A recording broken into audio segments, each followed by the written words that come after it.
Lampu solar ni dia akan tembak ke tepi tau. Tapi kalau korang nak cari yang tembak bawah untuk korang letak kat korang ceiling, ni dia. Baru sampai guys. Kita akan pusing, lepas tu kita akan tengok dia punya kualiti Okey, ni dia punya lampu solar guys. Dia jenis bulat macam ni kan. Pusingkan dia akan terbuka.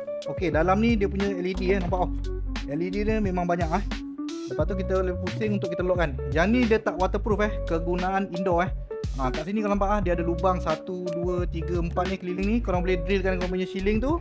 Dia akan melekat dengan cantik solar panel dia pun jenis besar color hitam. Dia siap bagi bracket sekali tau. Korang boleh ikat gantungan dekat atas bumbung supaya dia dapat cahaya matahari yang maksimum Untuk dia punya wire ni berukuran 5 meter, memang panjang. Kalau tak cukup panjang lagi korang boleh beli dia punya kabel tambahan Okey, korang just connectkan saja. Lepas tu yang ni korang boleh screwkan dia Okey, kita cuba on kan nampak memang cerah guys. Memang terbaik letak dekat korang punya ceiling tu. Bawah tu boleh jimat letak kat gazebo ke. Untuk dia punya brightness korang boleh malapkan dia. Ini paling malap. Nak cerahkan pun boleh. Memang terbaik Contoh kalau dah siang kan, solar panel ni kita slur dengan cahaya kan, dia akan mati nampak tu.